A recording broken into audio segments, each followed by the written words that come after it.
वैष्णवी हगवणे प्रकरणामध्ये आपण जर बघितलं तर राजेंद्र हगवणे आणि सुशील हगवणे हे दोघंही फरार असताना त्यांना ज्यांनी ज्यांनी व्हीआयपी ट्रीटमेंट देण्याचा प्रयत्न केला त्या पाचही जणांना जे आहे ते अटक करण्यात आलेली आहे. परंतु आपण जर बघितलं तर वाल्मिक कराडला सुद्धा ज्यांनी ज्यांनी आश्रय दिला त्या बाबतीत अनेक पुरावे समोर आलेले आहेत. मग दिंडोरीच्या गुरुपीठात केलेला 2 दिवसाचा मुक्काम असेल किंवा ज्या ज्योतिषाचार्याकडे नाशिकमध्ये गेले ती सांगितलेली माहिती असेल किंवा पुण्यात तो कुणाकडे होता ही माहिती समोर आलेली आहे.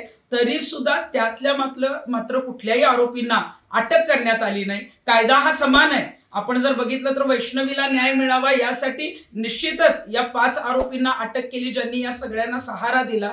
तर ही स्वागतार्ह बाब आहे. परंतु एका प्रकरणात एक न्याय आणि दुसऱ्या प्रकरणात दुसरा न्याय म्हणजे वाल्मिक कराडला पाठीशी घालण्याचा प्रयत्न हा सर्व वरिष्ठ पातळीवरून होतोय.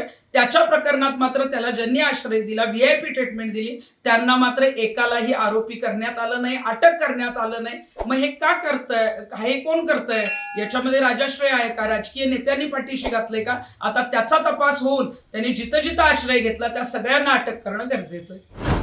वैष्णवी हगवणे प्रकरणामध्ये आपण जर बघितलं तर राजेंद्र हगवणे आणि सुशील हगवणे हे दोघंही फरार असताना त्यांना ज्यांनी ज्यांनी व्हीआयपी ट्रीटमेंट देण्याचा प्रयत्न केला त्या पाचही जणांना जे आहे ते अटक करण्यात आलेली आहे. परंतु आपण जर बघितलं तर वाल्मिक कराडला सुद्धा ज्यांनी ज्यांनी आश्रय दिला त्या बाबतीत अनेक पुरावे समोर आलेले आहेत. मग दिंडोरीच्या गुरुपीठात केलेला 2 दिवसाचा मुक्काम असेल किंवा ज्या ज्योतिषाचार्याकडे नाशिकमध्ये गेले ती सांगितलेली माहिती असेल किंवा पुण्यात तो कुणाकडे होता ही माहिती समोर आलेली आहे. तरी सुद्धा त्यातल्या मात्र कुठल्याही आरोपींना अटक करण्यात आली नाही. कायदा हा समान आहे. आपण जर बघितलं तर वैष्णवीला न्याय मिळावा यासाठी निश्चितच या 5 आरोपींना अटक केली ज्यांनी या सगळ्यांना सहारा दिला.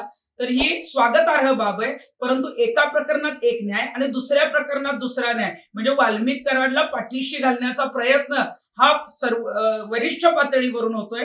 त्याच्या प्रकरणात मात्र त्याला ज्यांनी आश्रय दिला व्हीआयपी ट्रीटमेंट दिली त्यांना मात्र एकालाही आरोपी करण्यात आलं नाही, अटक करण्यात आलं नाही.